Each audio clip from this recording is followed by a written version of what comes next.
Bernard Lewis is widely recognized as one of the West's leading authorities on the Middle East. In the wake of September 11th, the Princeton historian's views are said to have had a strong influence on George Bush and his foreign policy. His latest book is called The Crisis of Islam: Holy War and Unholy Terror. Now, in explaining terrorism against the West, you have said, and I quote here, "They hate us because they resent us." Your new book, The Crisis of Islam, looks at the historic roots of Islamic resentment towards the West. What are they? What are the big principal things that cause the roots of that resentment and Muslim rage? Well, there are several aspects to it. One, take the larger general civilizational aspect. For the first 1,000 years of the 14 centuries of Islamic history, Islam was always advancing somewhere. It had its defeats, its setbacks, but these were more than compensated by other advances. As late as the 17th century, there were still Turkish pashas ruling in Budapest and Belgrade, Turkish armies besieging Vienna, and Barbary corsairs raiding the coasts of England and Ireland. So that it was still an advancing society, despite, as I said, some setbacks at the remote extremities like Spain and Portugal. From that point onwards, everything seemed to go wrong. They lost battle after battle, province after province, and found themselves outpaced and outperformed by the West, not only in the battlefield, but in the marketplace, in the schoolroom, and every other area. In our time, they have become acutely aware of this. Thanks to modern communications and modern media, there is now a sense of humiliation and what they see the infidel world triumphing over the true believers, which has become much more powerful than at any time in the past. Now, this is reinforced by the feeling that now it is their turn and that they are again victorious. The most important single factor in that, I think, was the defeat of the Soviet Union in Afghanistan. We tend to think of this as a victory of the West in the Cold War. That's not how they see it. They see it as a victory of Islam through the long, bitter struggle in Afghanistan, which ended with the retreat and defeat of the Soviets who had invaded Afghanistan, and after that, the collapse of the Soviet Union. Now, as they see it, they had tackled the larger, more dangerous, more vicious of the two superpowers of the infidel world. Now it was time to deal with the other one, and this they thought would be comparatively easy. As they see it, the Americans are soft and pampered. One finds this refrain again and again in their writings. Yeah, it's hard for us to understand the contempt that especially the fundamentalists have for the weakness as they of the see West. it, the Americans have become soft and pampered. One reads this again and again: hit them and they will run. And then they repeat the same litany: Vietnam, the Marines in Beirut, Somalia. Now, what happened in Somalia? As we in the West see it, this was a well-intentioned attempt to bring help to a country in civil war and misery, when the intended beneficiaries proved murderously ungrateful. They thought, well, to hell with that, we're getting out. As they see it, this was an attempt to establish American imperial domination in Afghanistan, and was defeated by the heroic struggle of the Somali Muslims. Now, why anyone in his right mind in America would want to accept responsibility for Somalia, in addition to all the others, passes understanding. But that is how they see it. They see this as a victory of the Islamic struggle against American imperialism. Then come the 90s, when one attack after another is made on American institutions or barracks or individuals, none of which occasions any kind of response that is serious. You get angry words and misdirected missiles, and that's about all. This strengthens the impression. And again, this is not just my reading of it, this is what they say quite explicitly. They have gone soft, pampered, hit them and they'll run. This is the background of what happened on 9/11. The UN report on development, I mean, chronicles that the Muslim world is significantly behind virtually all the rest of the world, save sub-Sahara Africa, Yes. when it comes to democracy, modernity, human rights. The most controversial part of the analysis of why this is so hints that maybe part of the problems are inherent in the Muslim faith itself. For example, the absence of the separation of church and state. You want to expand on that for me? Well, this is a debate which has been going on in the Muslim world for a very long time now. I mean, they have been aware of the changing relationship between Islam and, to put it in their terms, between Islam and Christendom. They have been aware of this, they have been arguing about it since, well, one might even say the debate begins something like 300 years ago with the first major Ottoman military defeats. And now it is an agonized question all over the Islamic world. Why is it that we are falling behind and they are advancing? And now it's becoming even worse. In the past, they had to struggle with the disagreeable fact that the industrial West, Europe and America, had outpaced them, outperformed them. Now they have to face the fact that even places like Korea, which half a century ago were far behind them in every respect, are now far ahead of them. So clearly there is something radically wrong in their society. Of this they are very well aware. Remember, we are not dealing with primitives. We're dealing with an old civilization with long traditions, a very keen sense of history. Now, when you become aware that something is wrong, there are two ways you can approach it. You can ask, what did we do wrong? In which case, the next question is, how do we put it right? What are they doing right? What is there that we might adopt or imitate? That is the way which has been followed by many in the Muslim world. The other way is to say, who did this to us? And this leads you into a twilight world of paranoia and conspiracy theories. And that, of course, is the response of many others. Now, broadly speaking, the answers fall into two categories. There are the ones who say what is wrong is insufficient modernization. We have not kept up with the modern world. We have allowed others to outpace us, and the remedy is to catch up with them. This was the argument of Kemal Atatürk, for example. Right, in Turkey. The founder of the Turkish Republic, a great apostle of modernization. He argued once, he said it's idle to talk of this civilization or that civilization or meetings between civilizations. He said at any time in human history, there is one civilization that is modern. There is modernity. He said there is one civilization at the time that is modern civilization. The others are dead or dying. We have to become part of that modern civilization or we fall behind. That is one approach, and in various forms one finds it also elsewhere.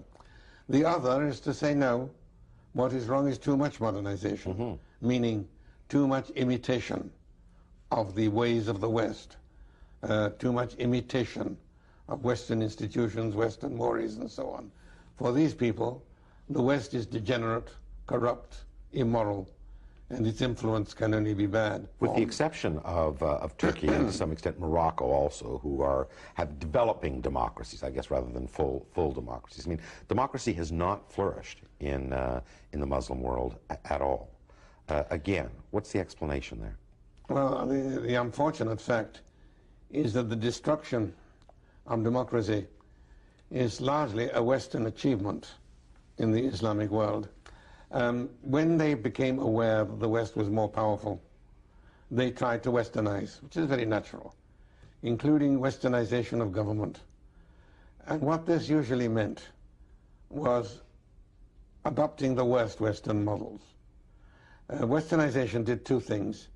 It strengthened the central power by placing at the disposal of the government the whole modern apparatus of surveillance and repression, so that even a petty tyrant today has greater power than the legendary sultans and caliphs of the past.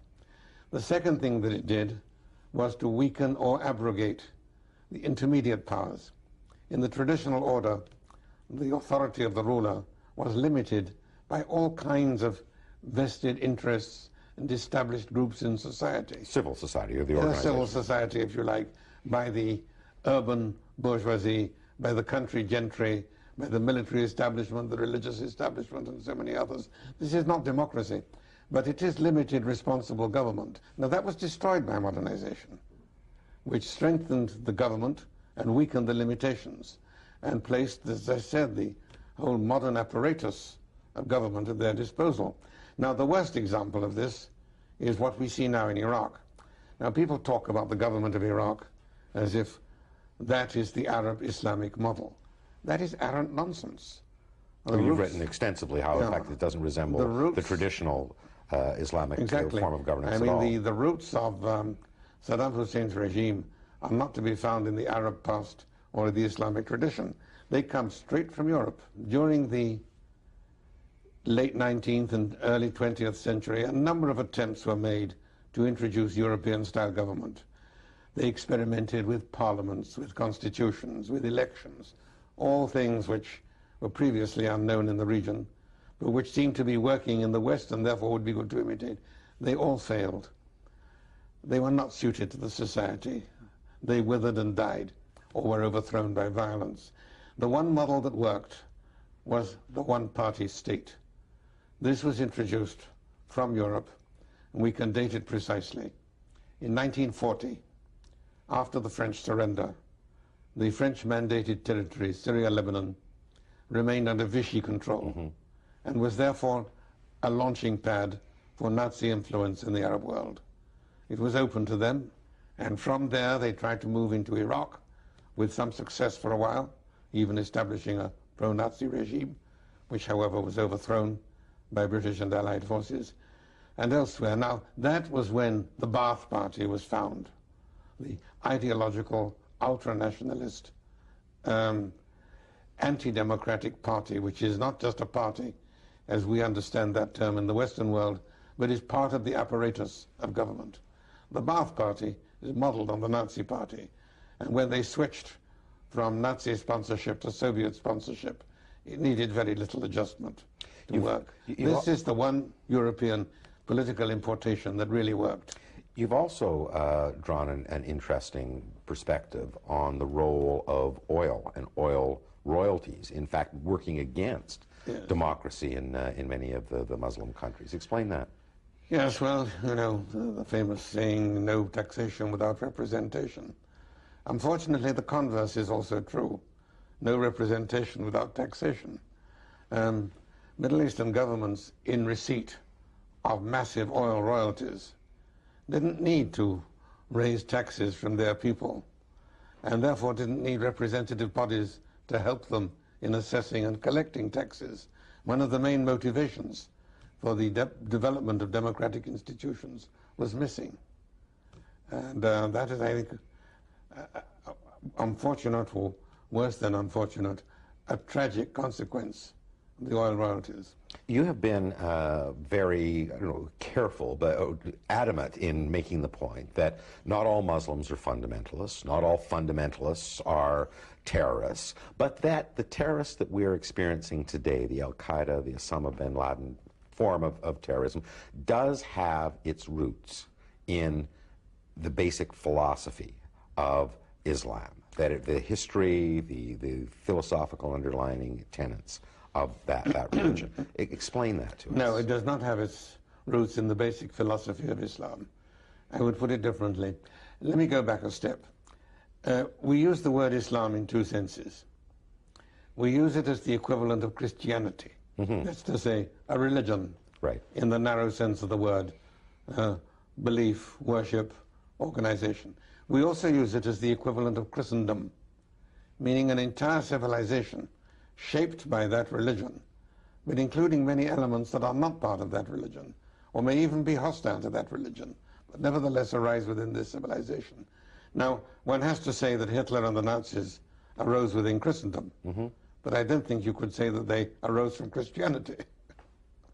This is the distinction which I think it's important to bear in mind. These terrorist movements certainly arise within Islamic civilization, in the same way that Hitler and the Nazis arose within Christian civilization. But that doesn't mean to say that they have their roots in basic Islamic philosophy.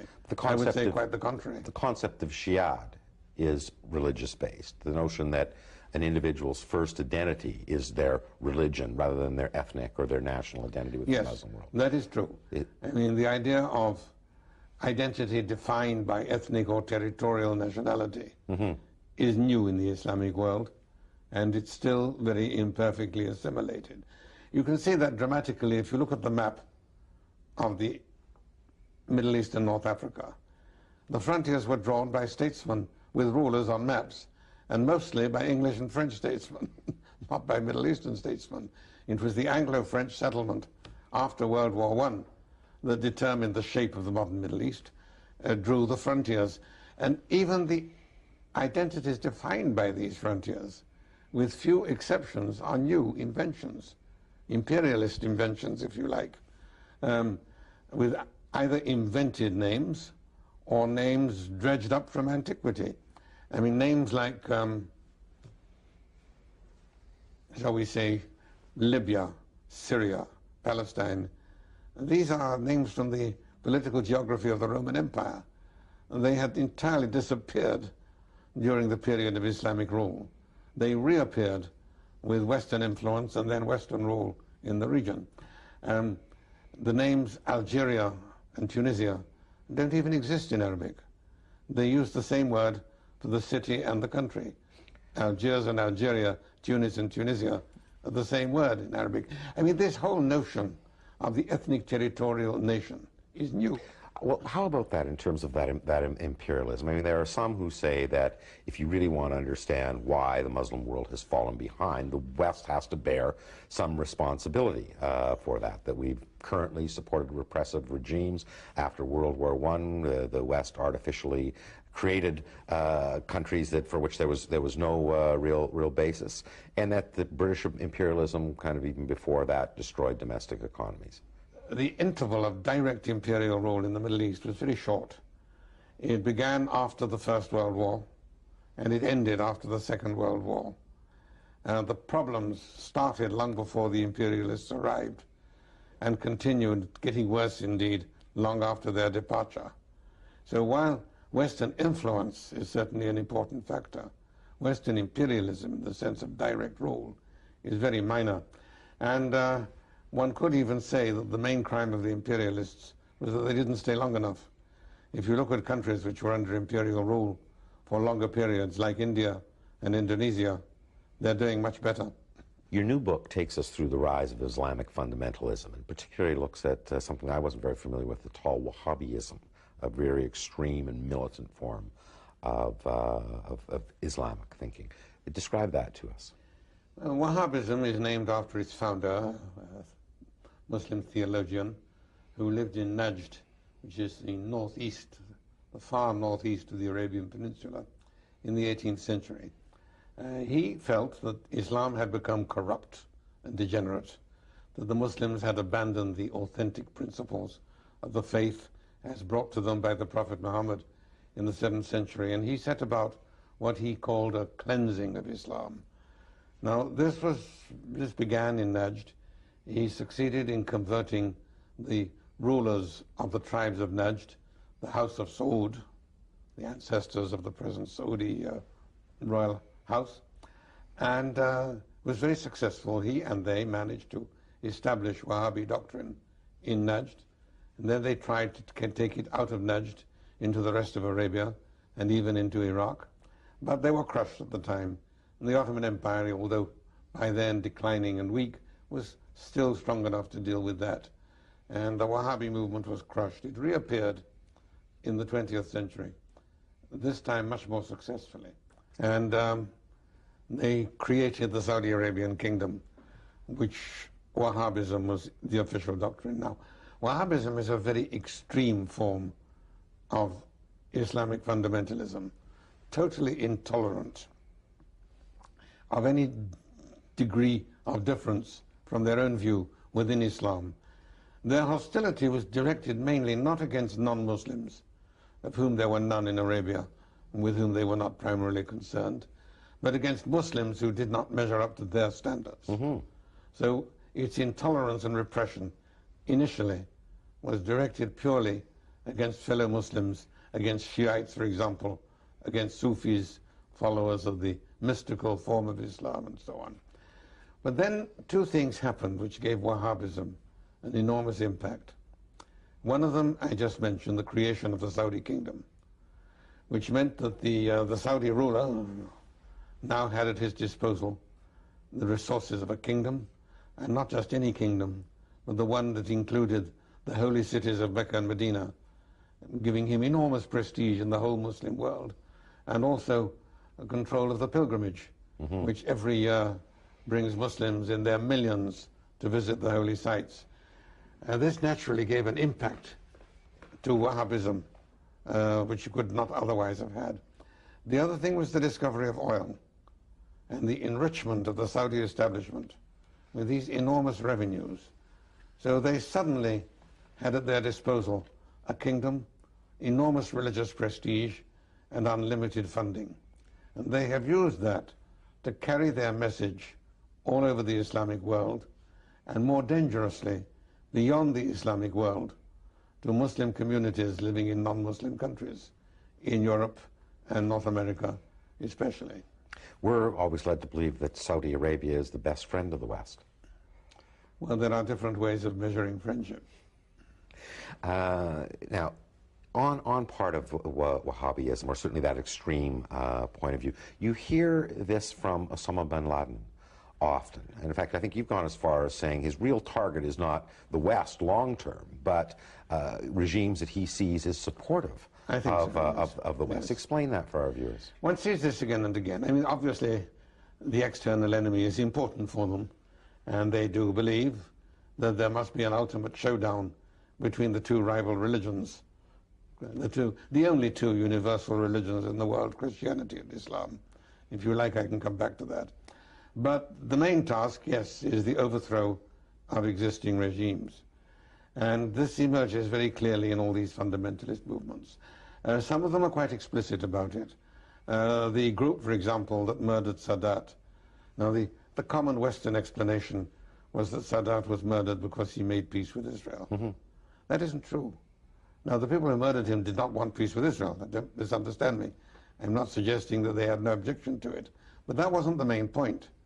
For them, the peace with Israel was a symptom, not a cause.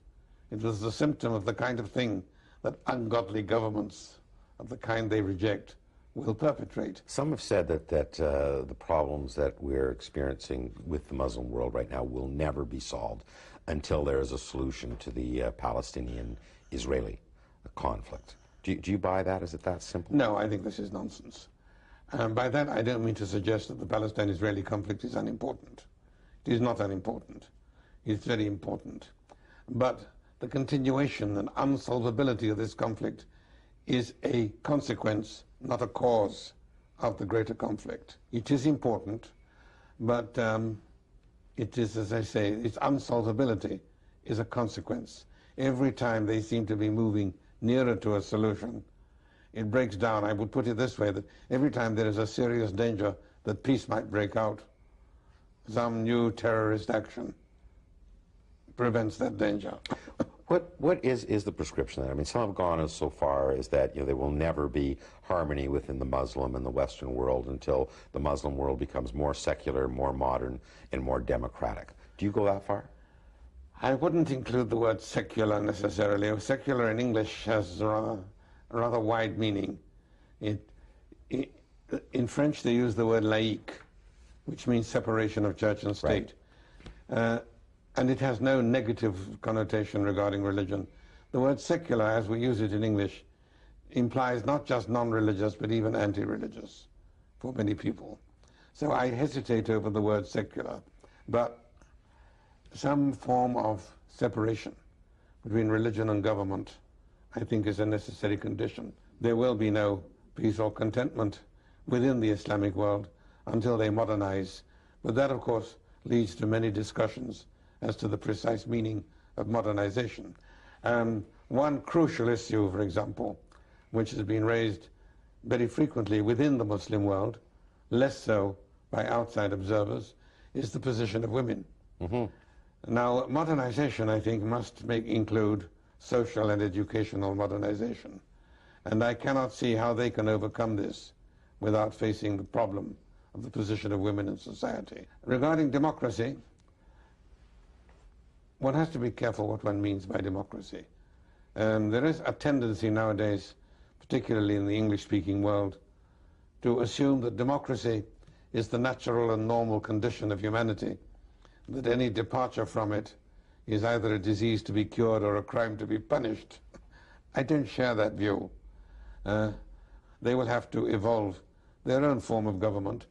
But what I think is possible and desirable and can really be achieved in these countries is to evolve a kind of government which is civilized, humane, above all limited and responsible.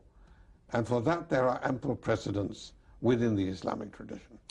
If the answer to the problems that the Muslim world is facing right now lies within the Muslim world, what does that suggest about the role of the West? I don't think we can change them. One doesn't do that. It was possible at a certain stage to bring radical changes by ruling a country for centuries. But that is not on the cards now. It will not happen, at least not from the West. There are other possibilities. But what we can do is refrain from obstructing their progress and perhaps help them to remove obstacles. Give me an example of what that As I suggested before, the regime in Iraq is a direct result of European influence. This is a European model, which was introduced from Germany, fostered from Russia. Now, the Nazis have gone, the Soviets have gone, Saddam's regime is bereft. They are looking for a substitute for the Nazis and the Soviets elsewhere. They think they have found one in Europe. I hope they're wrong on that.